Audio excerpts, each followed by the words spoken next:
ತಿನ್ನು, ಕುಡಿ, ಸುಖ ಪಡು. ಅವನ ಸಂಪತ್ತು ಅವನನ್ನ ಕರೆದುಕೊಂಡು ಹೋಗಿರುವ. ನನ್ನ ಹಣ ನನ್ನನ್ನ ಎಲ್ಲಿ ಕರೆದುಕೊಂಡು ಹೋಗುತ್ತಿದೆ?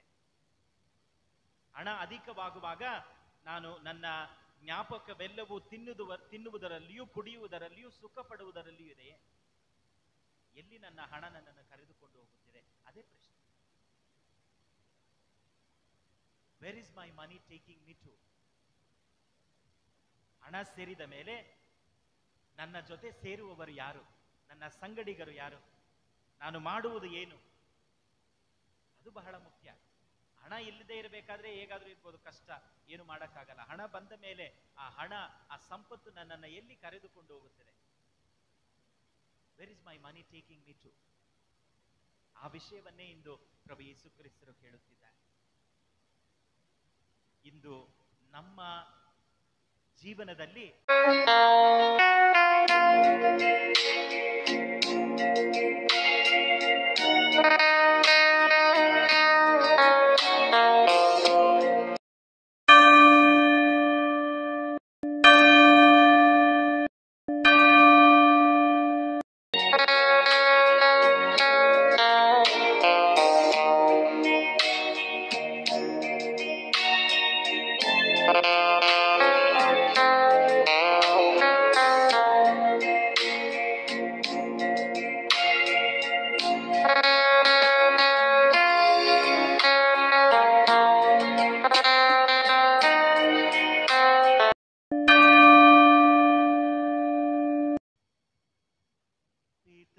ಮತ್ತು ಸುತನ ಮತ್ತು ಪವಿತ್ರಾತ್ಮರ ನಾಮದಲ್ಲಿ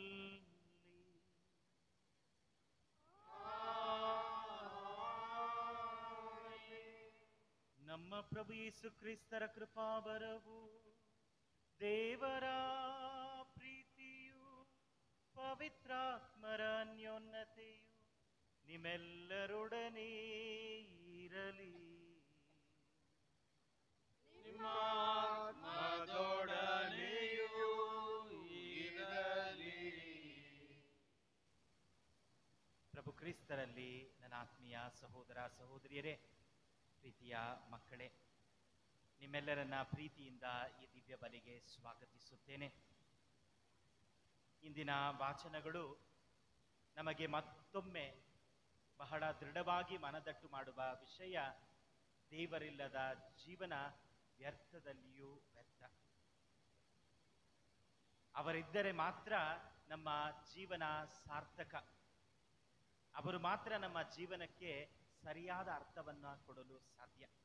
ಅದನ್ನೇ ಇಂದಿನ ಮೊದಲನೇ ವಾಚನದಲ್ಲಿ ಉಪದೇಶಕರ ಗ್ರಂಥದಿಂದ ನಾವು ಕೇಳುತ್ತೇವೆ. ವ್ಯರ್ಥದಲ್ಲಿ ವ್ಯರ್ಥ, ಎಲ್ಲವೂ ವ್ಯರ್ಥ. Vanity of vanities, all is vanity. ದೇವರಿಲ್ಲದ ಜೀವನ ವ್ಯರ್ಥ, ಆದರೆ ಅವರು ತುಂಬಿದ ಜೀವನ ಸಾರ್ಥಕ. ಆ ಸಾರ್ಥಕತೆಯನ್ನ, ಆ ಸಮಾಧಾನವನ್ನ, ಆ ಶಾಂತಿಯನ್ನ ನಾವು ಅನುಭವಿಸಲು ಪ್ರಭು ಯೇಸು ಕ್ರಿಸ್ತರು ಇಂದು ಈ ಬಲಿಪೀಠದ ಮುಂದೆ ನಮ್ಮೆಲ್ಲರನ್ನ ಕರೆದಿದ್ದಾರೆ. ಈ ಬಲಿಯಲ್ಲಿ ಅವರೊಂದಿಗೆ ಒಂದಾಗೋಣ.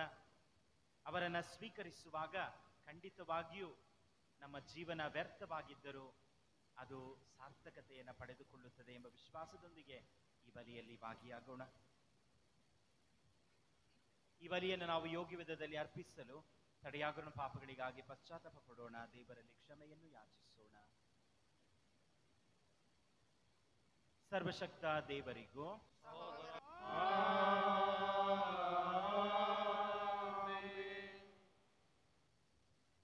ಉಪದೇಶಕನ ಗ್ರಂಥದಿಂದ ವಾಚನ.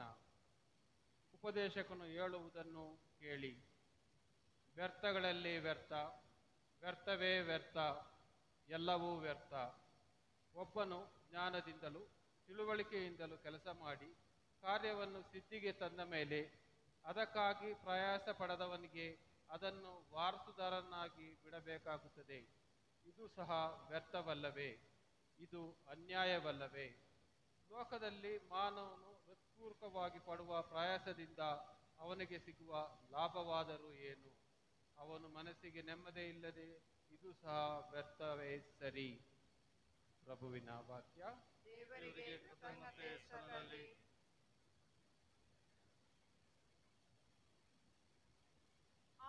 ಕರೆಗೆ ಕಿವಿಗೊಟ್ಟರೆನಿತೋ ಒಳಿತು ನೀವಿಂದೆ. ಆತನ ಕರೆಗೆ ಕಿವಿಗೊಟ್ಟರೆನಿತೋ ಒಳಿತು ನೀವಿಂದೆ. ಬನ್ನಿ ಸ್ತುತಿಗೀತೆ ಹಾಡೋಣ, ಬನ್ನಿ ಪ್ರಭುವಿಗೆ ಜಯಘೋಷ ಮಾಡೋಣ ನಮ್ಮ ರಕ್ಷಕ ದೇವನಿಗೆ. ಆತನ ಸನ್ನಿಧಿ ಸೇರೋಣ ಕೃತಜ್ಞತಾ ಸ್ತುತಿಯೊಂದಿಗೆ. ಜಯ ಜಯಕಾರ ಮಾಡೋಣ ಕೀರ್ತನೆಗಳಿಂದಾತನಿಗೆ. ಆತನ ಕರೆಗೆ ಕಿವಿಗೊಟ್ಟರೆನಿತೋ ಒಳಿತು ನೀವೆಂದೆ.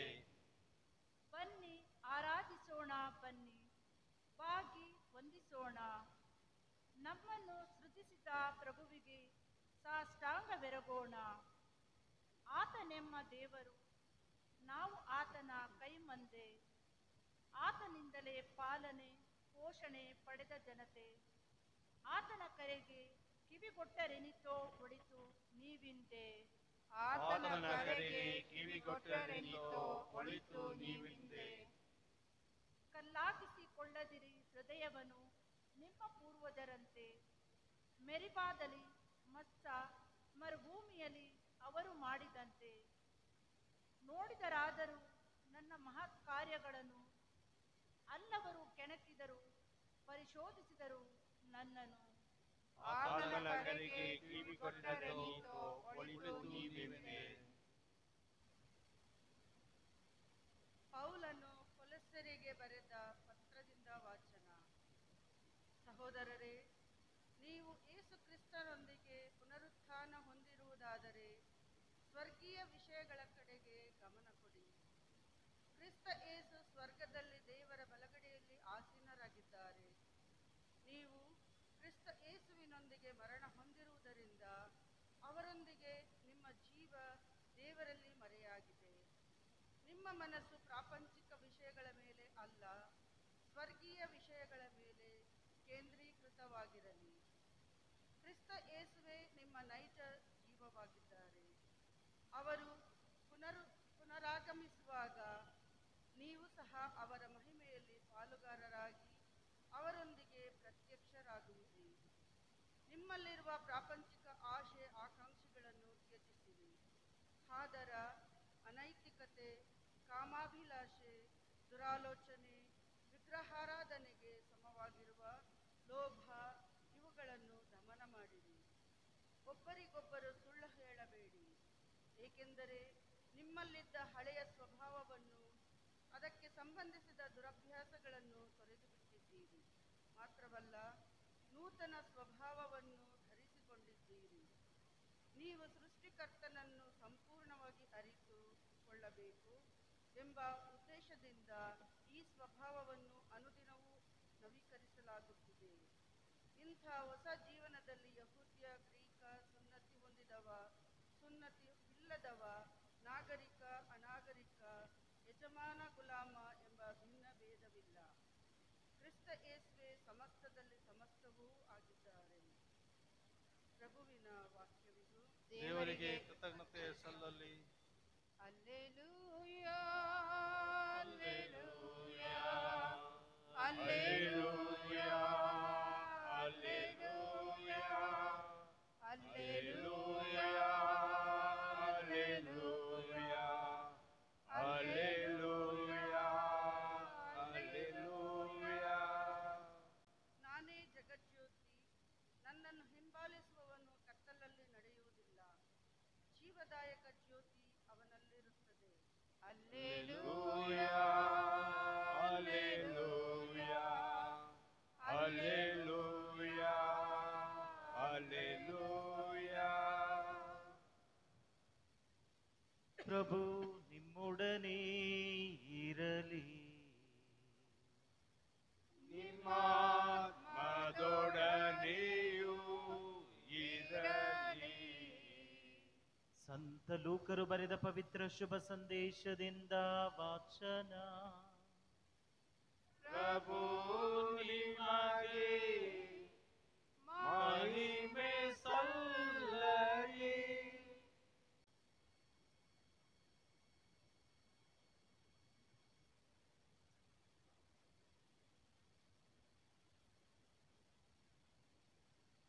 ಆ ಕಾಲದಲ್ಲಿ ಜನಸಮೂಹದಿಂದ ಒಬ್ಬನು, ಬೋಧಕರೇ, ನನ್ನ ಪಿತ್ರಾರ್ಜಿತ ಸೊತ್ತನ್ನು ನನಗೆ ಭಾಗ ಮಾಡಿಕೊಡುವಂತೆ ನನ್ನ ಸಹೋದರನಿಗೆ ಹೇಳಿ ಎಂದು ಯೇಸುವನ್ನು ಕೇಳಿಕೊಂಡನು. ಅದಕ್ಕೆ ಯೇಸು, ಸ್ವಾಮಿ, ಏನಯ್ಯ, ನಿಮ್ಮಿಬ್ಬರ ನ್ಯಾಯ ತೀರಿಸುವುದಕ್ಕೂ ನಿಮ್ಮ ಸ್ವತ್ತನ್ನು ಭಾಗ ಮಾಡಿಕೊಡುವುದಕ್ಕೂ ನನ್ನನ್ನು ನೇಮಿಸಿದವರು ಯಾರು ಎಂದು ಮರುಪ್ರಶ್ನೆ ಹಾಕಿದರು. ಅನಂತರ ಜನರನ್ನ ಉದ್ದೇಶಿಸಿ, ಎಚ್ಚರಿಕೆ, ಯಾವ ವಿಧವಾದ ಲೋಭಕ್ಕೂ ಒಳಗಾಗದಂತೆ ಜಾಗರೂಕರಾಗಿರಿ. ಏಕೆಂದರೆ ಒಬ್ಬನಿಗೆ ಎಷ್ಟೇ ಸಿರಿ ಸಂಪತ್ತಿರಲಿ, ಅವನ ನಿಜವಾದ ಜೀವನ ಅದನ್ನು ಅವಲಂಬಿಸಿಲ್ಲ ಎಂದು ಹೇಳಿದರು. ಅನಂತರ ಅವರಿಗೆ ಈ ಸಾಮತಿಯನ್ನು ಹೇಳಿದರು. ಒಬ್ಬ ಧನಿಕನಿದ್ದ. ಅವನ ಭೂಮಿ ಒಮ್ಮೆ ಸಮೃದ್ಧಿಯಾಗಿ ಬೆಳೆ ಕೊಟ್ಟಿತು. ಆಗ ಅವನು, ನನ್ನ ಬೆಳೆಗಳನ್ನೆಲ್ಲ ತುಂಬಿಡಲು ಸ್ಥಳವಿಲ್ಲವಲ್ಲ, ಏನು ಮಾಡಲಿ ಎಂದು ತನ್ನಲ್ಲೇ ಆಲೋಚಿಸುತ್ತಾ, ಹೌದು, ಹೀಗೆ ಮಾಡುತ್ತೇನೆ, ಇರುವ ಎಲ್ಲ ಕಣಜಗಳನ್ನು ಕಿತ್ತು ಹಾಕಿಸಿ ಇನ್ನೂ ದೊಡ್ಡದಾದವುಗಳನ್ನು ಕಟ್ಟಿಸುತ್ತೇನೆ. ಅಲ್ಲಿ ನನ್ನ ಎಲ್ಲ ದವಸ ಧಾನ್ಯಗಳನ್ನು, ಸರಕು ಸಾಮಗ್ರಿಗಳನ್ನು ತುಂಬಿಡುತ್ತೇನೆ.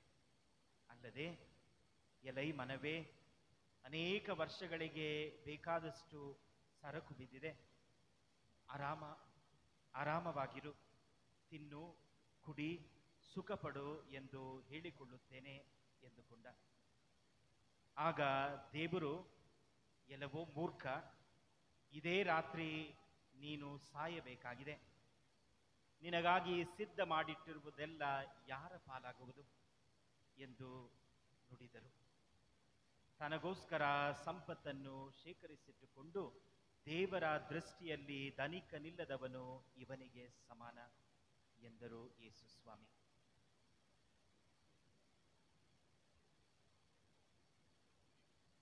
ಪ್ರಭು ಕ್ರಿಸ್ತರ ಶುಭ ಸಂದೇಶ.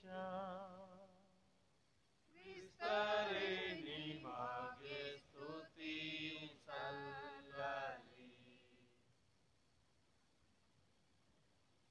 ಪ್ರಭು ಕ್ರಿಸ್ತರಲ್ಲಿ ನನ್ನ ಆತ್ಮೀಯ ಸಹೋದರ ಸಹೋದರಿಯರೇ, ಸಾಧಾರಣ ಕಾಲದ 18ನೆಯ ಭಾನುವಾರವನ್ನ ಇಂದು ನಾವು ಆಚರಿಸುತ್ತಿದ್ದೇವೆ. ಅನೇಕ ಬಾರಿ ಈ ಸಾಮತಿಯನ್ನು ನಾವು ಕೇಳಿಸಿಕೊಂಡಿದ್ದೇವೆ. ಆಂಗ್ಲ ಭಾಷೆಯಲ್ಲಿ ಈ ಸಾಮತಿಗೆ ಏನನ್ನುತ್ತಾರೆ? ದ ರಿಚ್ ಫೂಲ್, ಸಿರಿವಂತನಾದ ಮೂರ್ಖ. ಏತಕ್ಕಾಗಿ ಇವನನ್ನ ದೇವರು ಸಹ ಮೂರ್ಖ ಎಂದು ಕರೆಯುತ್ತಾರೆ ಇಂದಿನ ಸಾಮತಿಯಲ್ಲಿ? ನಾವು ಧರ್ಮ ಗ್ರಂಥವನ್ನ ಓದುವಾಗ ಮೂರ್ಖ ಎಂದರೆ ಯಾರು? ಅನೇಕ ಸ್ಥಳಗಳಲ್ಲಿ ನಾವು ನೋಡುತ್ತೇವೆ. ಕೆಲವೊಂದು ಬೈಬಲ್ ಗ್ರಂಥದ ಆಧಾರಗಳು ಮಾತ್ರ. ಹೇಗೆ ದೇವರ ವಾಕ್ಯ ಒಬ್ಬನನ್ನ ಮೂರ್ಖ ಎಂದು, ಯಾರನ್ನ ನಿಜವಾಗಿ ಮೂರ್ಖ ಎಂದು ಹೇಳುತ್ತದೆ? ನಮ್ಮ ಕಣ್ಣಿನಲ್ಲಿ ಮೂರ್ಖರಾಗಿ ಕಾಣುವವರು ದೇವರ ಕಣ್ಣಿನಲ್ಲಿ ಮೂರ್ಖರಾಗಿ ಕಾಣುವುದಿಲ್ಲ. ದೇವರ ಕಣ್ಣಿನಲ್ಲಿ ಯಾರು ಮೂರ್ಖ ಎಂದು ನಾವು ಓದುವಾಗ ಕೀರ್ತನೆಗಳು 14:1 ನಾವು ಓದುತ್ತೇವೆ. ಮೂರ್ಖನು ತನ್ನ ಹೃದಯದಲ್ಲಿ ಹೇಳಿಕೊಂಡಿದ್ದಾನೆ, ದೇವರಿಲ್ಲವೆಂದು. The fool has said in his heart that there is no God. ಯಾರು ದೇವರ ಪ್ರಸನ್ನತೆಯನ್ನ ಅಲ್ಲಗಳೆಯುತ್ತಾನೋ, ದೇವರು ಇಲ್ಲ ಎಂದು ಹೇಳುತ್ತಾನೋ, ಅವನನ್ನು ಮೂರ್ಖ ಎಂದು ಹೇಳುತ್ತದೆ ಧರ್ಮಶಾಸ್ತ್ರ. ದೇವರ ಪ್ರಸನ್ನತೆಯನ್ನ ಅಲ್ಲಗಳೆಯುವವರು ಯಾರೇ ಆಗಿರಲಿ, ಎಷ್ಟೇ ಓದಿರಲಿ, ಎಷ್ಟೇ ದೊಡ್ಡ ವ್ಯಕ್ತಿಯಾಗಿರಲಿ, ಏನೇ ಸಿರಿ ಸಂಪತ್ತಿರಲಿ, ದೇವರ ಪ್ರಸನ್ನತೆಯನ್ನ ಅಲ್ಲಗಳೆಯುವವರನ್ನ ಮೂರ್ಖರು, ಮೂಢರು, ಮುಠಾಳರು ಎಂದು ಹೇಳುತ್ತಾರೆ. ಅದೇ ರೀತಿ ಮತ್ತಾಯನ ಶುಭ ಸಂದೇಶದಲ್ಲಿ ನಾವು ಓದುತ್ತೇವೆ, 10 ಕನ್ಯೆಯರ ಸಾಮತಿ. 5 ಜನ ಜ್ಞಾನಿಗಳು, 5 ಜನ ಅವಿವೇಕಿಗಳು. ಸಾಧಾರಣ ಭಾಷೆಯಲ್ಲಿ ಹೇಳಬೇಕಾದ್ರೆ ಮುಠಾಳರು. ಆ ರೀತಿ ಹೇಳಿದ್ರೆ ಪಾಪ ಅವ್ರಿಗೆ ಮನ್ಸು ಬೇಜಾರಾಗುತ್ತೆ ಅಂತೇಳಿ ಅವಿವೇಕಿ. ಇವಾಗ ಯಾರಿಗಾದ್ರೂ ನಾವು ಅವಿವೇಕಿ ಅಂತ ಬೈದ್ರೆ ಅವ್ರು ಅಷ್ಟು ಕೋಪ ಮಾಡ್ಕೊಳ್ಳಲ್ಲ, ಬೈತಿದ್ದಾರೆ. ಮುಠಾಳ ಅಂತ ಹೇಳಿ ನೋಡಿ, ಕೋಪ ಬರುತ್ತೆ. ಯಾಕಂದ್ರೆ ಅವಿವೇಕಿ ಅನ್ನೋದು ಒಂಥರ ಇಂಗ್ಲಿಷ್ ಅಲ್ಲಿ ಹೇಳ್ತಾರಲ್ಲ, ಪಾಲಿಶ್ಡ್ ಲ್ಯಾಂಗ್ವೇಜ್. ಮೆರುಗು ಮೂಡಿಸಿರೋ ಭಾಷೆ, ಅಷ್ಟು ನೋವಾಗಲ್ಲ. ಮುಟ್ಟಾಳರು ಅಂದಾಗ ನೋವಾಗಲ್ಲ. ಈ 5 ಜನರನ್ನ ಏಕೆ ಧರ್ಮಶಾಸ್ತ್ರ, ದೇವರ ವಾಕ್ಯ ಮುಟ್ಟಾಳರು ಎಂದು ಕರೆಯುತ್ತದೆ ಎಂದರೆ, ಸರ್ವೇಶ್ವರ ಬರುವಾಗ, ದೇವರು ಬರುವಾಗ ಅವರು ತಮ್ಮನ್ನೇ ತಯಾರಿಸಿಕೊಂಡಿಲ್ಲ. ಅವರನ್ನ ಭೇಟಿ ಮಾಡಲು, ಎದುರುಗೊಳ್ಳಲು, ಅವರೊಂದಿಗೆ ಹೋಗಲು ಅವರು ತಯಾರಿ ಸ್ಥಿತಿಯಲ್ಲಿ ಇಲ್ಲ. ತಮ್ಮನ್ನೇ ಅವರು ತಯಾರಿಸಿಲ್ಲ. ಆದ್ದರಿಂದ ಅವರನ್ನ ಮುಟ್ಟಾಳರು ಎಂದು ಕರೆಯುತ್ತೇವೆ. ಅದೇ ಮತ್ತಾಯನ ಶುಭ ಸಂದೇಶದಲ್ಲಿ ಪ್ರಭು ಯೇಸು ಕ್ರಿಸ್ತರು ಮುಟ್ಟಾಳರು ಯಾರು ಎಂದು ಹೇಳುತ್ತಾರೆ. ಬಹಳ ಚೆನ್ನಾಗಿ ಇದು ನಮ್ಮೆಲ್ಲರಿಗೂ ಅನ್ವಯ. ಪ್ರಭು ಯೇಸು ಕ್ರಿಸ್ತರು ಹೇಳುತ್ತಾರೆ, ನನ್ನ ಮಾತನ್ನು ಯಾರು ಕೇಳಿಸಿಕೊಂಡು ಅದರ ಪ್ರಕಾರ ನಡೆಯುತ್ತಾರೋ ಅವರು ಬಂಡೆಯ ಮೇಲೆ ತನ್ನ ಮನೆಯನ್ನ ಕಟ್ಟಿದ ಬುದ್ಧಿವಂತನಂತೆ. ಮಳೆ ಬಂತು, ಗಾಳಿ ಬೀಸಿತು, ಆ ಮನೆಯ ಮೇಲೆ ಬಿತ್ತು, ಆ ಮನೆಗೆ ಏನೂ ಆಗಲಿಲ್ಲ, ಏಕೆಂದರೆ ಅದು ಬಂಡೆಯ ಮೇಲೆ ಕಟ್ಟಲ್ಪಟ್ಟಿತ್ತು. ಬುದ್ಧಿವಂತರು. ಪ್ರಭು ಯೇಸು ಕ್ರಿಸ್ತರು ಅದನ್ನ ಮುಂದುವರಿಸುತ್ತಾ ಹೇಳುತ್ತಾರೆ, ಆದರೆ ಮದಿಹೀನರೋ ಅಥವಾ ಮುಟ್ಟಾಳರೋ, ಮೂರ್ಖರೋ ಮರಳಿನ ಮೇಲೆ ಮನೆಯನ್ನ ಕಟ್ಟಿದವರಂತೆ. ಮಳೆ ಬಂತು, ಗಾಳಿ ಬೀಸಿತು, ಆ ಮನೆಯ ಮೇಲೆ ಬಿದ್ದಾಗ ಆ ಮನೆ ಬಿದ್ದು ಹೋಯಿತು. ಯಾವಾಗ ನಾವು ನಮ್ಮ ಜೀವನವನ್ನ ಪ್ರಭು ಯೇಸು ಕ್ರಿಸ್ತರ ಮೇಲೆ ಕಟ್ಟುವುದಿಲ್ಲ, ಆಗ ನಾವು ಮುಟ್ಟಾಳರು, ಮೂರ್ಖರು. ಅವರ ಮೇಲೆ ಕಟ್ಟದಿರುವಾಗ, when I don't build my life, everything on Jesus, we are fools. ಏಕೆಂದರೆ ಅದು ಬೀಳುವುದು ಖಂಡಿತ. ಯಾವುದನ್ನ ನಾವು ಪ್ರಭು ಯೇಸು ಕ್ರಿಸ್ತರ ಮೇಲೆ ಕಟ್ಟುವುದಿಲ್ಲವೋ, ಅದು ಏನೇ ಆಗಿರಲಿ, ಅದು ನಮ್ಮ ಕುಟುಂಬವಾಗಿರಲಿ, ನಮ್ಮ ಕೆಲಸವಾಗಿರಲಿ, ನನ್ನ ಶಾಂತಿಯಾಗಿರಲಿ, ನನ್ನ ಸಂಬಂಧಗಳಾಗಿರಲಿ, ಅದು ಏನೇ ಆಗಿರಲಿ, ಪ್ರಭು ಯೇಸು ಕ್ರಿಸ್ತರ ಮೇಲೆ ಕಟ್ಟದಿದ್ದರೆ ಅದು ಬೀಳುವುದು ಖಂಡಿತ, ಬೀಳುವುದು ಖಂಡಿತ. ಅದರಿಂದಲೇ ಪ್ರಭು ಯೇಸು ಕ್ರಿಸ್ತರು ಹೇಳ್ತಾರೆ, ಬಂಡೆಯ ಮೇಲೆ ಕಟ್ಟಿದವನು ಬುದ್ಧಿವಂತ. ಯಾರು ನನ್ನ ಮೇಲೆ ಕಟ್ಟುವುದಿಲ್ಲ ಅವನು ಮೂರ್ಖನಂತೆ. ಮರಳಿನ ಮೇಲೆ ಕಟ್ಟಿದ ಮನೆ ಖಂಡಿತವಾಗಿಯೂ ಬೀಳುತ್ತದೆ. ಇಂದಿನ ಶುಭ ಸಂದೇಶದಲ್ಲಿ ಈ ಧನಿಕನನ್ನು ಸಹ ಯೇಸು ಸ್ವಾಮಿ ಮೂರ್ಖ ಎಂದು ಕರೆಯುತ್ತಾರೆ. ಆಗ ದೇವರು ಅವನನ್ನು ನೋಡಿ ಹೇಳುತ್ತಾರೆ, ಎಲ್ಲವೋ ಮೂರ್ಖ, ಇಂದು ರಾತ್ರಿ ನೀನು ಸಾಯಬೇಕಾಗಿದೆ. ಏತಕ್ಕಾಗಿ ಇವನನ್ನ ಮೂರ್ಖ ಎಂದು ಪ್ರಭು ಯೇಸು ಕ್ರಿಸ್ತರು ಕರೆಯುತ್ತಿದ್ದಾರೆ, ಧರ್ಮಗ್ರಂಥ ಕರೆಯುತ್ತಿದೆ. ಅವನ ಭೂಮಿ ಯಥೇಚ್ಛವಾದ ಸಂಪತ್ತನ್ನು ನೀಡಿದೆ, ಧಾರಾಳವಾದ ಫಲ. ಈ ಯಥೇಚ್ಛವಾದ ಆಶೀರ್ವಾದ ಅವನ ಕಣ್ಗಳಿಗೆ ದೇವರನ್ನು ತೋರಿಸಿರಬೇಕು, ಏಕೆಂದರೆ ಅದನ್ನು ನೀಡಿದವರವರು.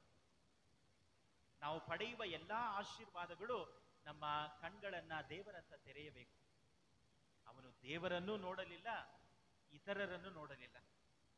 ಅವನು ತನ್ನನ್ನೇ ನೋಡಿ ತನ್ನಲ್ಲೇ ಮಾತನಾಡಿಕೊಳ್ಳುತ್ತಾನೆ, ನಾನೇನು ಮಾಡಲಿ, ಇಷ್ಟೊಂದು ಇದೆಯಲ್ಲ, ನನ್ನ ಕಣಜಗಳನ್ನೆಲ್ಲ ನಾನು ಹರಿದು ಹಾಕಿ ಹೊಸದಾಗಿ ಕಟ್ಟುತ್ತೇನೆ. Is talking to himself. ಆ ಮಹತ್ತಾದ ಆಶೀರ್ವಾದ, ಆ ದೊಡ್ಡ ಆಶೀರ್ವಾದ ಅವನ ಕಣ್ಗಳನ್ನ ತೆರೆಯಲೇ ಇಲ್ಲ. ಆದ್ದರಿಂದಲೇ ಇಂದು ಯೇಸು ಸ್ವಾಮಿ ಇವನನ್ನ ಮುಟ್ಟಾಳ, ಮೂರ್ಖ ಎಂದು ಕರೆಯುತ್ತಾರೆ. ಇದನ್ನ ನಾವು ಮನಸ್ಸಿನಲ್ಲಿಟ್ಟುಕೊಂಡು ಇಂದಿನ ಶುಭ ಸಂದೇಶವನ್ನ ಇನ್ನೂ ಆಳವಾಗಿ ಧ್ಯಾನಿಸುವಾಗ, ಇವಾಗ ನಾವು ಏನ್ ಹೇಳಿದ್ವೋ, it should be at the back of our mind. ಇದರ ಬೆಳಕಿನಲ್ಲಿ ನಾವು ಇಂದಿನ ಶುಭ ಸಂದೇಶವನ್ನ ಆಳವಾಗಿ ಧ್ಯಾನಿಸುವಾಗ, ಇಂದಿನ ಶುಭ ಸಂದೇಶದಲ್ಲಿ ಅನೇಕ ತದ್ವಿರುದ್ಧ ವಿಷಯಗಳಿದೆ. ಆಂಗ್ಲದಲ್ಲಿ ಹೇಳುತ್ತಾರೆ ಪ್ಯಾರಾಡಾಕ್ಸಸ್, ತದ್ವಿರುದ್ಧವಾದ ವಿಷಯಗಳು ಈ ಇಂದಿನ ಶುಭ ಸಂದೇಶದಲ್ಲಿ. ಮೊದಲನೆಯದಾಗಿ, ಆ ಧನಿಕನನ್ನ, ಆ ಸಿರಿವಂತನನ್ನ ನೋಡುವಾಗ ಸಿರಿ ಸಂಪತ್ತಿನಲ್ಲಿ ಹೇರಾಳವಾಗಿದ್ದಾನೆ, ಆದರೆ ಆಧ್ಯಾತ್ಮಿಕತೆಯಲ್ಲಿ ಶೂನ್ಯ. ಮೆಟೀರಿಯಲಿ ಪ್ಲೆಂಟಿ, ಸ್ಪಿರಿಚುವಲಿ ಎಂಟಿ. ಮೆಟೀರಿಯಲಿ ಪ್ಲೆಂಟಿ, ಸ್ಪಿರಿಚುವಲಿ ಎಂಟಿ. ಸಿರಿ ಸಂಪತ್ತಿನಲ್ಲಿ ಲೌಕಿಕವಾಗಿ ಹೇರಾಳವಾಗಿದೆ, ಆದರೆ ಆಧ್ಯಾತ್ಮಿಕವಾಗಿ ಏನೂ ಇಲ್ಲ, ಶೂನ್ಯ. ವಿರಳ ಎಂದು ಹೇಳಲು ಸಾಧ್ಯವಿಲ್ಲ, ಇದು ಶೂನ್ಯ. ದೇವರ ಕಡೆ ಅವನು ತಿರುಗುತ್ತಲೇ ಇಲ್ಲ. ತದ್ವಿರುದ್ಧ ಅವನ ಆಧ್ಯಾತ್ಮಿಕತೆಯನ್ನ, ಲೌಕಿಕ ಜೀವನವನ್ನ ನೋಡುವಾಗ ಇಲ್ಲಿ ಅದು ಹೇರಾಳವಾಗಿದೆ, ಆದರೆ ಇಲ್ಲಿ ವಿರಳವಾಗಿ ಏನೂ ಇಲ್ಲ. ಇನ್ನೂ ಒಂದು ತದ್ವಿರುದ್ಧವಾದ ವಿಷಯ ಬಹಳ ಚೆನ್ನಾಗಿದೆ. ಅವನು ತನಗೆ ತಾನೇ ಮಾತನಾಡಿಕೊಳ್ಳುವಾಗ ಹೇಳುತ್ತಾನೆ, ಎಲೈ ಮನವೇ, ಅನೇಕ ವರ್ಷಗಳಿಗೆ ಬೇಕಾದಷ್ಟು ಸರಕು ಬಿದ್ದಿದೆ. ಅವನು ಹೇಳುತ್ತಾನೆ, ಅನೇಕ ವರ್ಷಗಳು, many years versus one night. ಅವನು ಹೇಳುತ್ತಾನೆ, ಇನ್ನು ಅನೇಕ ವರ್ಷಗಳಿಗೆ ಸಿರಿ ಸಂಪತ್ತಿದೆ. ಆದರೆ ದೇವರು ಹೇಳುತ್ತಾರೆ, ಒಂದು ರಾತ್ರಿ, ಇಂದು ರಾತ್ರಿ ನೀನು ಸಾಯಬೇಕಾಗಿದೆ. ತದ್ವಿರುದ್ಧವಾದ ವಿಷಯಗಳು, ಪ್ಯಾರಡಾಕ್ಸಸ್. ಅವನು ತಿಳ್ಕೊಂಡಿದ್ದಾನೆ ತುಂಬಾ ವರ್ಷಗಳಿದೆ, ಹಾಯಾಗಿರೋಣ. ಅವನು ಹೇಳ್ತಾನೆ, ಓಕೆ, ತಿನ್ನು, ಕುಡಿ, ಸುಖ ಪಡು. ಅನೇಕ ವರ್ಷಗಳು, ಆದರೆ ದೇವರು ಹೇಳುವುದು ಒಂದು ರಾತ್ರಿ. Many years versus one night. 24 ಗಂಟೆಗಳು ಸಹ ಇಲ್ಲ, ಒಂದು ರಾತ್ರಿ. ಇಂದು ರಾತ್ರಿ ನೀನು ಸಾಯಬೇಕಾಗಿದೆ. ಅವನ ಕಣಜಗಳನ್ನು ನೋಡುವಾಗ ತದ್ವಿರುದ್ಧವಾದ ವಿಷಯಗಳು. ಅವನ ಕಣಜವನ್ನ ನೋಡುವಾಗ ಅವನು ಹೇಳುತ್ತಾನೆ, ನಾನೇನು ಮಾಡಲಿ, ಹಳೆಯದನ್ನೆಲ್ಲ ಕಿತ್ತು ಹಾಕಿ ಹೊಸದಾಗಿ ಕಟ್ಟುತ್ತೇನೆ. ಅವನ ಕಣಜಗಳೆಲ್ಲ ತುಂಬಿತ್ತು, ಆದರೆ ಅವನ ಕರಗಳು ಬರಿದಾಗಿತ್ತು. ಯಾರಿಗೂ ಕೊಡಲಿಲ್ಲ, ಯಾರಿಗೂ ಕೊಡಲಿಲ್ಲ. ತುಂಬಿದ ಕಣಜ, ಬರಿದಾದ ಕರಗಳು ಬರಿದಾಗಿದೆ. ಕಣಜಗಳು ತುಂಬಿದೆ, ಹೇರಾಳವಾದಷ್ಟಿದೆ, ಆದರೆ ಅವನ ಕರಗಳು ನೋಡುವಾಗ ಅದು ನೀಡುವ ಕರಗಳಲ್ಲ. ಪ್ರತಿಯೊಂದು ಆಶೀರ್ವಾದವನ್ನ ದೇವರು ನಮಗೆ ನೀಡುವಾಗ ಆ ಆಶೀರ್ವಾದ ನಮಗಾಗಿ ಮಾತ್ರವಲ್ಲ, ಎಲ್ಲರಿಗಾಗಿಯೂ, ಇತರರಿಗಾಗಿ ವಿಶೇಷವಾಗಿ. ಇಂದು ನಮಗೆ ಪ್ರಭು ಯೇಸು ಕ್ರಿಸ್ತರು ಇಂದಿನ ಶುಭ ಸಂದೇಶದ ಮೂಲಕ ಹೇಳುವುದು, ಸಿರಿ ಸಂಪತ್ತು ಅಪಾಯವಾದದ್ದೇ, ಅಥವಾ ಸಿರಿ ಸಂಪತ್ತು ಬೇಡ ಎಂದು ಪ್ರಭು ಯೇಸು ಕ್ರಿಸ್ತರು ಹೇಳುತ್ತಾರೆ? ಖಂಡಿತವಾಗಿಯೂ ಇಲ್ಲ. ಆದರೆ ಪ್ರಶ್ನೆ, ನನ್ನ ಸಿರಿ ಸಂಪತ್ತು ನನ್ನನ್ನ ಎಲ್ಲಿಗೆ ತೆಗೆದುಕೊಂಡು ಹೋಗುತ್ತಿದೆ? ಹಳೆಯ ಒಡಂಬಡಿಕೆಯಲ್ಲಿ ಧನಿಕರನ್ನ ಅನೇಕರನ್ನು ನೋಡುತ್ತೇವೆ, ದೇವರಿಗೆ ಇಷ್ಟವಾದವರು. ಅಬ್ರಹಾಮ ಧನಿಕ, ಬಡವನಲ್ಲ. ಯೋಬನು ಧನಿಕ. ಯೋಬನ ಗ್ರಂಥ ಹೇಳುತ್ತದೆ, ಆ ಊರಿನಲ್ಲೇ ಅವನಷ್ಟು ಧನಿಕ ಯಾರು ಇರಲಿಲ್ಲ ಎಂದು. ಆದರೆ ದೇವರ ಹೃದಯಕ್ಕೆ ಮೆಚ್ಚುಗೆಯಾದವನು ಯೋಬ. ನನ್ನ ಸಿರಿ ಸಂಪತ್ತು ನನ್ನನ್ನು ಎಲ್ಲಿ ತಂದು ಸೇರಿಸಿದೆ? ಸಿರಿ ಸಂಪತ್ತು ಖಂಡಿತವಾಗಿಯೂ ದೇವರ ಆಶೀರ್ವಾದ, ಅದು ಶಾಪವಲ್ಲ. ಇದು ಧನಿಕರಿಗೆ ವಿರೋಧವಾದ ಸಾಮತಿ ಅಲ್ಲವೇ ಅಲ್ಲ, ಖಂಡಿತವಾಗಿಯೂ ಅಲ್ಲ. ಆ ಸಿರಿ ಸಂಪತ್ತು ನನ್ನನ್ನು ಎಲ್ಲಿ ಕೊಂಡು ಹೋಗುತ್ತಿದೆ? ಎಲ್ಲಿ ತಂದು ನಿಲ್ಲಿಸಿದೆ? ಈ ವ್ಯಕ್ತಿಯನ್ನ ಅದು ಎಲ್ಲಿ ಕರೆದುಕೊಂಡು ಹೋಗುತ್ತಿದೆ? ಅವನೇ ಹೇಳುತ್ತಾನೆ, ತಿನ್ನು, ಕುಡಿ, ಸುಖ ಪಡು. ಅವನ ಸಂಪತ್ತು ಅವನನ್ನ ಕರೆದುಕೊಂಡು ಹೋಗಿರುವ. ನನ್ನ ಹಣ ನನ್ನನ್ನ ಎಲ್ಲಿ ಕರೆದುಕೊಂಡು ಹೋಗುತ್ತಿದೆ? ಹಣ ಅಧಿಕವಾಗುವಾಗ ನಾನು ನನ್ನ ಜ್ಞಾಪಕವೆಲ್ಲವೂ ತಿನ್ನುವುದರಲ್ಲಿಯೂ ಕುಡಿಯುವುದರಲ್ಲಿಯೂ ಸುಖ ಪಡುವುದರಲ್ಲಿಯೂ ಇದೆಯೇ? ಎಲ್ಲಿ ನನ್ನ ಹಣ ನನ್ನನ್ನು ಕರೆದುಕೊಂಡು ಹೋಗುತ್ತಿದೆ? ಅದೇ ಪ್ರಶ್ನೆ. Where is my money taking me to? ಹಣ ಸೇರಿದ ಮೇಲೆ ನನ್ನ ಜೊತೆ ಸೇರುವವರು ಯಾರು? ನನ್ನ ಸಂಗಡಿಗರು ಯಾರು? ನಾನು ಮಾಡುವುದು ಏನು? ಅದು ಬಹಳ ಮುಖ್ಯ. ಹಣ ಇಲ್ಲದೆ ಇರಬೇಕಾದ್ರೆ ಹೇಗಾದ್ರೂ ಇರ್ಬೋದು, ಕಷ್ಟ, ಏನು ಮಾಡಕ್ಕಾಗಲ್ಲ. ಹಣ ಬಂದ ಮೇಲೆ ಆ ಹಣ, ಆ ಸಂಪತ್ತು ನನ್ನನ್ನು ಎಲ್ಲಿ ಕರೆದುಕೊಂಡು ಹೋಗುತ್ತದೆ? Where is my money taking me to? ಆ ವಿಷಯವನ್ನೇ ಇಂದು ಪ್ರಭು ಯೇಸು ಕ್ರಿಸ್ತರು ಕೇಳುತ್ತಿದ್ದಾರೆ. ಇಂದು ನಮ್ಮ ಜೀವನದಲ್ಲಿ ತದ್ವಿರುದ್ಧವಾದ ವಿಷಯಗಳ ಬಗ್ಗೆ ದೇವರು ನಮಗೆ ಜ್ಞಾಪಕಪಡಿಸುತ್ತಿದ್ದಾರೆ. ತದ್ವಿರೋಧವಾದ ವಿಷಯಗಳು ಇರಬಾರದು ನಮ್ಮ ಜೀವನ. ನನ್ನ ಲೌಕಿಕ ಜೀವನವು ಆಧ್ಯಾತ್ಮಿಕ ಜೀವನವು ತುಂಬಿದ ಜೀವನವಾಗಿರಬೇಕು. ನಮ್ಮ ಕಣಜಗಳನ್ನ ತುಂಬುವಷ್ಟು ದೇವರು ಆಶೀರ್ವಾದ ಕೊಡುತ್ತಾರೆ. ನಮ್ಮ ಕರಗಳು ತುಂಬಿರಬೇಕು. ನನ್ನ ಜೀವನ ಅವರದ್ದು, ನನ್ನ ಜೀವ ಅವರು ಕೊಟ್ಟಿದ್ದು, ಅವರಿಗೆ ಗೊತ್ತು. ಎಲ್ಲವೂ ನನ್ನ ಮೇಲಿದೆ ಎಂಬುದಂತೆ ಯೋಚನೆ ಮಾಡಬಾರದು. ಈ ವ್ಯಕ್ತಿ ಯೋಚಿಸಿದಂತೆ ಇನ್ನು ಅನೇಕ ವರ್ಷಗಳಿವೆ, ಇನ್ನು ಅನೇಕ ವರ್ಷಗಳಿವೆ. ಖಂಡಿತವಾಗಿಯೂ ಭವಿಷ್ಯದಲ್ಲಿ ಏನಾಗುತ್ತದೆ ಎಂದು ಯಾರಿಗೂ ಗೊತ್ತಿಲ್ಲ. ಆದರೆ ಭವಿಷ್ಯ ಯಾರ ಕೈಯಲ್ಲಿದೆ ಎಂದು ನಮಗೆ ಗೊತ್ತು. ನಮ್ಮ ಭವಿಷ್ಯ ಸರ್ವೇಶ್ವರನ ಕೈಯಲ್ಲಿದೆ. ಖಂಡಿತವಾಗಿಯೂ ಅವರು ಬಿಡುವುದಿಲ್ಲ. ಅದನ್ನೇ ಹೇಳುತ್ತಾರೆ ಮತ್ತಾಯನ ಶುಭ ಸಂದೇಶದಲ್ಲಿ. ಆಕಾಶದ ಹಕ್ಕಿಗಳನ್ನು ನೋಡಿ, ಅವು ಬಿತ್ತುವುದಿಲ್ಲ, ಕೊಯ್ಲು ಮಾಡುವುದಿಲ್ಲ, ಅವುಗಳಿಗೂ ಸಹ ಸರ್ವೇಶ್ವರ ಆಹಾರ ನೀಡುತ್ತಾರೆ. ಖಂಡಿತವಾಗಿಯೂ ನಮ್ಮನ್ನು ಬಿಡುವುದಿಲ್ಲ. ಅವರಲ್ಲಿ ವಿಶ್ವಾಸಿಸುವವರನ್ನ ಅವರು ಖಂಡಿತವಾಗಿಯೂ ಕೈ ಬಿಡುವುದಿಲ್ಲ ಎಂಬುದನ್ನ ಇಂದಿನ ಶುಭ ಸಂದೇಶ ಮತ್ತೊಮ್ಮೆ ನಮಗೆ ಹೇಳುತ್ತದೆ. ಇಂದು ನಮ್ಮನ್ನೇ ನಾವು ನೋಡಿ ಕೇಳಿಕೊಳ್ಳುವ ವಿಷಯ, ನನ್ನ ಜೀವನದಲ್ಲಿ ತದ್ವಿರುದ್ಧವಾದ ವಿಷಯಗಳು ಏನು? ನಾನು ಮಾಡುತ್ತಿರುವುದು ಒಂದು, ಆದರೆ ಆಗುತ್ತಿರುವುದು ಇನ್ನೊಂದು. What are the paradoxes in my life? ಒಂದು ದೊಡ್ಡ ಪ್ರಶ್ನೆ. ನನ್ನ ಜೀವನದಲ್ಲಿ ತದ್ವಿರುದ್ಧವಾದ ವಿಷಯಗಳು ಏನು? ಎರಡನೆಯ ಪ್ರಶ್ನೆ, ಹಣ ಇಲ್ಲದಿದ್ದರೆ ತೊಂದರೆ ಇಲ್ಲ, ಹಣ ಇದ್ದರೆ, ಸಂಪತ್ತು ಇದ್ದರೆ ಅದು ನನ್ನನ್ನ ಎಲ್ಲಿ ಕರೆದುಕೊಂಡು ಹೋಗುತ್ತಿದೆ?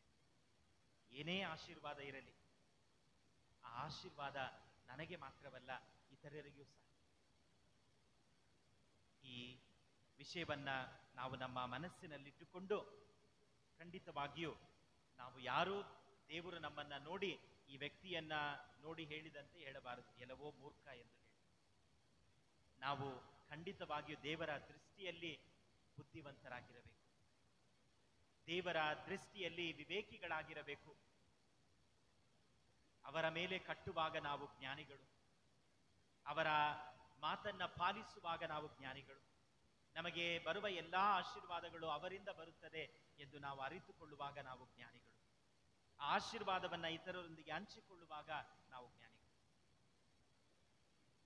ಇಂದು ದೇವರನ್ನ ನೋಡಿ, ದೇವರೇ ನನಗೆ ಆ ಜ್ಞಾನವನ್ನ ಕೊಡಿ, ಗಿವ್ ಮಿ ದಟ್ ವಿಸ್ಡಮ್, ಆ ಜ್ಞಾನವನ್ನ ಕೊಡಿ ಎಂದು ಹೇಳಿ ಈ ಬಲಿಯಲ್ಲಿ ವಿಶೇಷವಾಗಿ ಪ್ರಾರ್ಥಿಸೋಣ.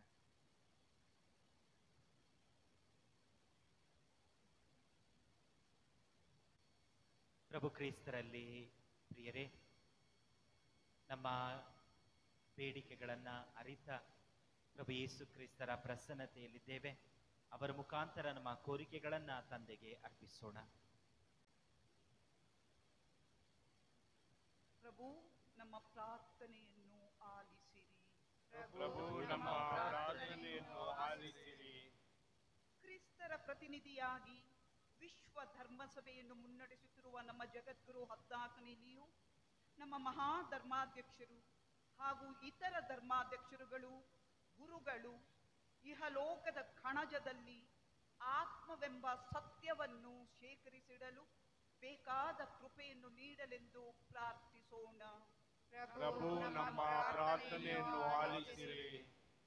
ನಾವೆಲ್ಲರೂ ನಶಿಸಿ ಹೋಗುವ ಸಂಪತ್ತಿಗಾಗಿ ದುಡಿಯದೆ ಅಳಿಯದ ಸ್ವರ್ಗೀಯ ವಿಷಯಗಳಿಗಾಗಿ ದುಡಿಯುತ್ತಾ ದೇವರು ನೀಡುವ ಸಾಮ್ರಾಜ್ಯವನ್ನು ಪಡೆದುಕೊಳ್ಳಲು ಶಕ್ತರಾಗಲೆಂದು ಪ್ರಾರ್ಥಿಸೋಣ. ಪ್ರಭು, ನಮ್ಮ ಪ್ರಾರ್ಥನೆಯನ್ನು ಆಲಿಸಿರಿ. ಒಬ್ಬನಿಗೆ ಎಷ್ಟೇ ಸಿರಿ ಸಂಪತ್ತಿರಲಿ, ಅವನ ನಿಜವಾದ ಜೀವನ ಅದನ್ನು ಅವಲಂಬಿಸಿಲ್ಲ ಎಂಬುದನ್ನು ತಿಳಿದು ಯಾವ ವಿಧವಾದ ಲೋಭಕ್ಕೂ ಒಳಗಾಗದೆ ನಮ್ಮ ಯುವ ಶಕ್ತಿ ಜಾಗರೂಕರಾಗಿ ಅನ್ಯಾಯ, ಅನೀತಿ, ದರ್ಪ, ದಬ್ಬಾಳಿಕೆ, ಶೋಷಣೆ ಎಂಬ ಕತ್ತಲನ್ನು ಹೋಗಲಾಡಿಸುವ ಬೆಳಕಿಗಾಗಿ ಸದಾ ಕಾಲ ಬಾಳಲೆಂದು ಪ್ರಾರ್ಥಿಸೋಣ. ಪ್ರಭು, ನಮ್ಮ ಪ್ರಾರ್ಥನೆಯನ್ನು ಆಲಿಸಿರಿ. ಪ್ರಾಪಂಚಿಕ ಆಶಯ ಆಕಾಂಕ್ಷೆಗಳಿಗೆ ಬಲಿಯಾಗಿ ಅನೈತಿಕತೆ, ಕಾಮಾಭಿಲಾಷೆ, ದುರಾಲೋಚನೆ, ವಿಗ್ರಹಾರಾಧನೆಗೆ ಈಡಾಗಿರುವವರು ದೇವರ ಕೋಪಾಗ್ನಿಗೆ ಗುರಿಯಾಗದೆ ಇಂತಹ ರೀತಿ ನೀತಿಗಳನ್ನು ತ್ಯಜಿಸಿ ಸೃಷ್ಟಿಕರ್ತನನ್ನು ಸಂಪೂರ್ಣವಾಗಿ ಅರಿತು ಸ್ವರ್ಗ ಸಾಮ್ರಾಜ್ಯದ ಸಾಕ್ಷಿಗಳಾಗಿ ಬಾಳಲೆಂದು ಪ್ರಾರ್ಥಿಸೋಣ. ಪ್ರಭು, ನಮ್ಮ ಪ್ರಾರ್ಥನೆಯನ್ನು ಆಲಿಸಿರಿ. ವಿಶೇಷವಾಗಿ ನಮ್ಮ ಧರ್ಮ ಕೇಂದ್ರದ ಯಾಜಕರಿಗೋಸ್ಕರ ನಾವು ಪ್ರಾರ್ಥಿಸೋಣ. ನಾಳೆಯ ದಿನ ಯಾಜಕರ ದಿನ, ಯಾಜಕರನ್ನು ಅಭಿನಂದಿಸುವ ದಿನವೆಂದು ಪರಿಗಣಿಸಿರುವಾಗ, ನಾಳೆ ನಾವು ಅದನ್ನು ಸಂಭ್ರಮಿಸುವಾಗ ಈ ದಿನ ಈ ಯಾಜಕರ ಮೇಲೆ ವಿಶೇಷವಾದ ಆಶೀರ್ವಾದವನ್ನು ನೀಡಲೆಂದು ಪ್ರಾರ್ಥಿಸೋಣ. ಹಾಗೆಯೇ ಅವರ ಪಾಲಕ ಸಂತರು ಹೇಳಿದಂತೆ ಸೇವೆಯೇ ಗುರಿಯ ಮೂಲ ಮತ್ತು ಯಾಜಕರು ಇರುವುದು ತಮಗೋಸ್ಕರ ಮಾತ್ರವಲ್ಲ, ಪರರಿಗೆ ನಿಮ್ಮೆಲ್ಲರಿಗೋಸ್ಕರ ಎಂದು, ಹಾಗೂ ಬಲಿಪೂಜೆ ಸಂಸ್ಕಾರದ ಮುಂದೆ ಬೇರೆ ಯಾವುದೂ ಶ್ರೇಷ್ಠವಲ್ಲ ಎಂದು ಹೇಳಿದಂತೆ, ಹಾಗೂ ನಮ್ಮ ಧರ್ಮ ಕೇಂದ್ರದ ಪಾಲಕ ಸಂತೆಯಾದ ಮದರ್ ತೆರೇಸಾ ಹೇಳಿದಂತೆ ಮೌನದ ಫಲವೇ ಪ್ರಾರ್ಥನೆ, ಪ್ರಾರ್ಥನೆಯ ಫಲವೇ ಪ್ರೀತಿ,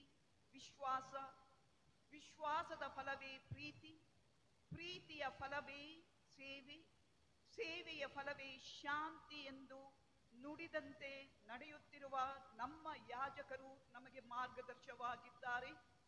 ಅವರ ಮೇಲೆ ಹೇರಳವಾದ ಆಶೀರ್ವಾದವನ್ನು ಸುರಿಸಿ ಅವರು ಹೇಳಿದಂತೆ ನಾವು ನಡೆದು ತಾಯಿ ಮರಿಯಮ್ಮನವರು ಅವರನ್ನು ಕೈ ಹಿಡಿದು ಮುನ್ನಡೆಸಿ ಎಲ್ಲ ದುಶ್ಚಟಗಳಿಂದ, ದುರ್ಮಾರ್ಗಗಳಿಂದ, ಅಪವಾದ ನಿಂದೆಯಿಂದ ಅವರನ್ನು ಸಂರಕ್ಷಿಸಿ ಕ್ರಿಸ್ತರ ಅನುಭವವನ್ನು ನಾವೆಲ್ಲರೂ ಪಡೆಯಲು ಹಾಗೂ ಕುರಿಮಂದೆಯದ ನಾವು ಅವರ ಸ್ವರವನ್ನು ಆಲಿಸಿ ಪ್ರತಿಯೊಂದು ಕ್ಷೇತ್ರದಲ್ಲೂ ಅವರೊಂದಿಗೆ ಸಹಕರಿಸಲು ಬೇಕಾದ ಕೃಪಾವರಗಳನ್ನು ನಮ್ಮೆಲ್ಲರಿಗೆ ನೀಡಲೆಂದು ಪ್ರಾರ್ಥಿಸೋಣ. ಪ್ರಭು ನಮ್ಮ ಪ್ರಾರ್ಥನೆಯನ್ನು ಆಲಿಸಿರಿ. ನಮ್ಮ ವೈಯಕ್ತಿಕ ಕೋರಿಕೆಗಳಿಗಾಗಿ ಪ್ರಾರ್ಥಿಸೋಣ.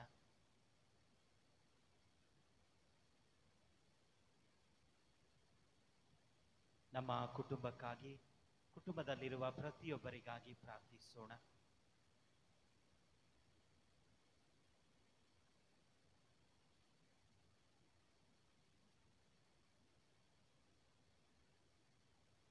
ಅನಾರೋಗ್ಯದಿಂದ ನರಳುತ್ತಿರುವ ಎಲ್ಲರಿಗಾಗಿ ಪ್ರಾರ್ಥಿಸೋಣ.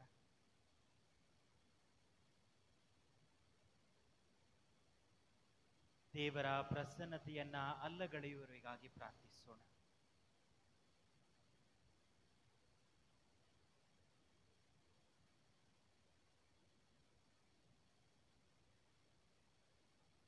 ವಿಶ್ವದಲ್ಲಿ ಶಾಂತಿ ಸಮಾಧಾನ ನೆಲೆಸಲೆಂದು ಪ್ರಾರ್ಥಿಸೋಣ.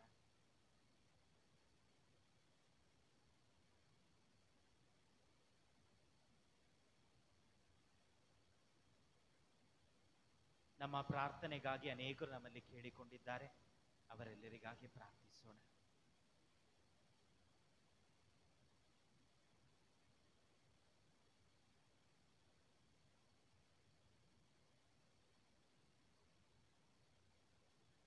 ಸರ್ವಶಕ್ತ ಸದಾ ಜೀವಿಸುವ ದೇವರೇ, ನಮ್ಮ ಜೀವನದಲ್ಲಿ ಅನುಭವಿಸುವ ಪ್ರತಿಯೊಂದು ಆಶೀರ್ವಾದವು ನಿಮ್ಮ ಕೃಪಾವರ, ನಿಮ್ಮ ಕರಗಳಿಂದ ನಾವು ಪಡೆದುಕೊಂಡ ಆಶೀರ್ವಾದಗಳು ಎಂಬುದನ್ನು ಅರಿತವರಾಗಿಯೂ ನಮ್ಮ ಜೀವನದ ಪ್ರತಿಯೊಂದು ವಿಷಯವನ್ನ ನಿಮ್ಮ ಮೇಲೆ, ಬಂಡೆಯ ಮೇಲೆ ಕಟ್ಟುವಂತೆ ಆಶೀರ್ವದಿಸಿರಿ. ನಿಮ್ಮ ಪ್ರಿಯ ಪುತ್ರ ಯೇಸು ಕ್ರಿಸ್ತರ ಮುಖಾಂತರ ನಿಮ್ಮನ್ನು ಪ್ರಾರ್ಥಿಸುತ್ತೇವೆ. ಆಮೆನ್.